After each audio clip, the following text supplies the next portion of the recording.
On this episode of Hidden Happy Valley, we're going to explore the Rattlesnake Pike between Philipsburg and Bellefonte.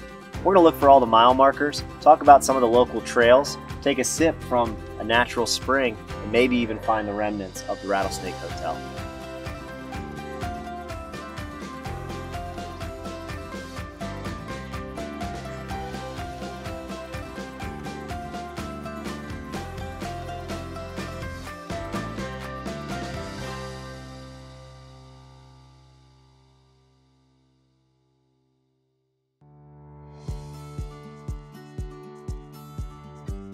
To start our episode, we traveled to Philipsburg, also known as the Wilderness City. Philipsburg is home to many local attractions like the Roll-In Theater, Simler House, and the Old Mud Church, which you can learn more about in our Hidden Happy Valley playlist. Our adventure begins here, right in the heart of Philipsburg, where we find our first mile marker. 33 minutes, 149 miles. 148 miles on that. That's pretty good. That's pretty good. So that's where Meadville, Meadville's 122 miles that way. And then on past that, Presque Isle, Erie. We are on Presque Isle Street. If you look at Presque Isle Street. So a turnpike is just an improved road that you have to pay to use. And if you pay the toll, they'll lift the old pike. The Rattlesnake Pike, which is part of the greater Philadelphia-Erie Turnpike, was cut 60 feet wide, 20 feet of which was paved with clay. All streams were bridged, and the road was reportedly so smooth that the most petulant fault-finding cynic could sleep in his carriage as he rolled at a rate of about 6 miles an hour. Along the pike in Rush Township is Butler Cemetery. Resting peacefully among others is Daniel Butler, a resident of Philipsburg who served during the Civil War as a private and company C of the 47th Regiment, New York Volunteer Infantry. The Philadelphia to Erie Turnpike, known locally as the Rattlesnake Pike, arose among early American efforts to expand westward to more efficiently access remote resources. Along the way, mile markers were erected to help travelers keep track of the distance between Philipsburg and Bellefonte. Let's see if we can find some of these mile markers during our adventure. These mile markers along 504 Rattlesnake Pike all say 2B and then the mileage. That one's hard to read. And then 2P as in Philipsburg, 5 miles. B that looks like 5 is 28 because that said 28 back in Yeah, Philipsburg. so there you go. So 20. We can do math. Yeah, 23 miles. Google Maps says 23 miles. We just drove from Philipsburg 5 miles. And we don't need Google Maps because we got the mile marker to Bellefonte, 23 miles. These have all been preserved by the Moshannon chapter of the Daughters of the American Revolution. That's a long way. That would take like 2 days. Well, good thing the Rattlesnake Hotel's up ahead. Yeah. But this was the old state road.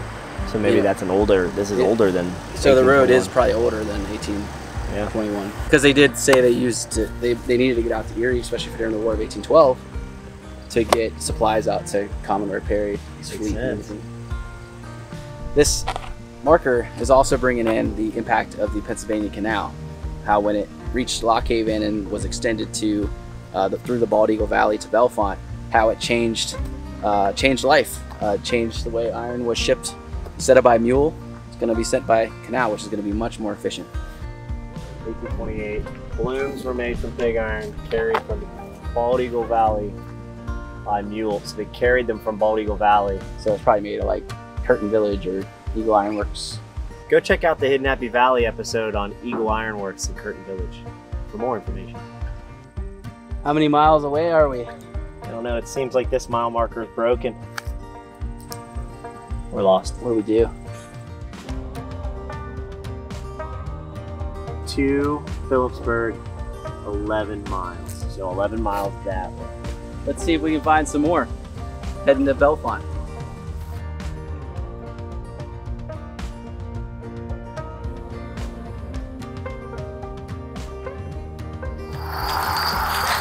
This is the last one that we've come across today. This one says to Bellefonte 12 miles, to Philipsburg 16 miles. Again, 28 miles between 2 places. If you happen to come across one that we haven't found yet, please let us know. Next, we make our way to the natural spring along this road, which served, and still does, as a great way to fill up canteens for long days of travel in the past. When horse travel was the main means of transportation between towns, places like the Rattlesnake Hotel were crucial to water your horses, to rest, to replenish your food, and maybe even sample the finest whiskey bitters. On the Philadelphia-Erie Turnpike near Rush Township line, it was located approximately 100 yards up the road from this water pipe. Close by, we even took the chance to search for remnants of the old Rattlesnake Hotel. I wonder what we'll find.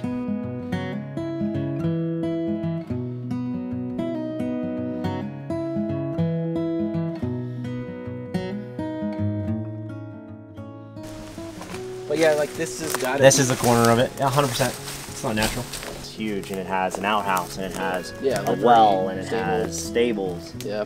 So really, realistically, all these rocks that we're finding in some sort of pattern that are not supernatural looking probably were part of it.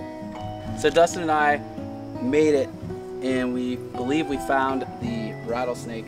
Is that iron? Oh yeah. It's a railroad spike. Kinda. It almost looks like a horseshoe. I know it is. It's a broken horseshoe. We're pretty sure this is it. You have a nice corner.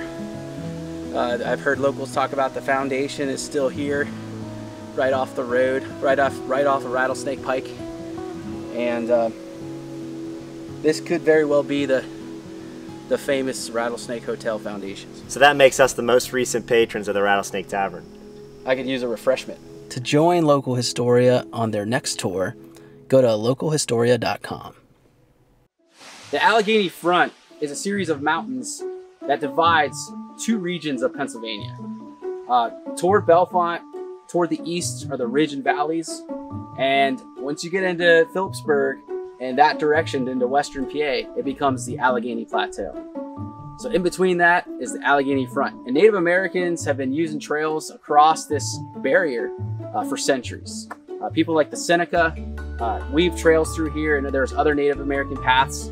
And modern people use those paths to make trails like the Allegheny Front. It's a 42-mile loop. So let's hike it. Let's go.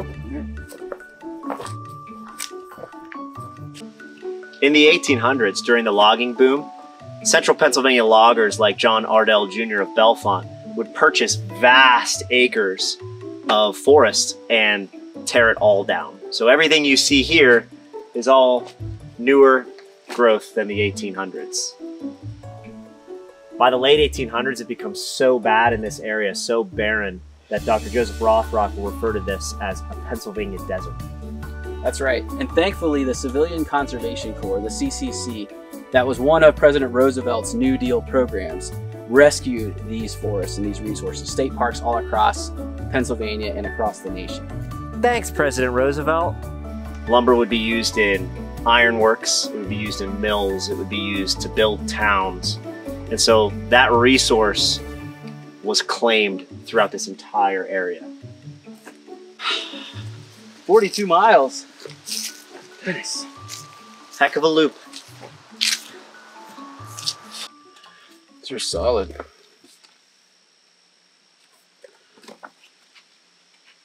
I know a lot of locals were involved in building these trails for many years, for decades. People from the county and beyond. It connects to a few other major trails, a couple other Native American paths like the Great Shamokin Path and the Bald Eagle Path. So a pretty major system of trails a long time ago and today. Happy Valley is full of history that is all around you. All it takes is a little wonder and a little exploration to see it yourself. So go out and explore. Just remember, adventure awaits you in Happy Valley.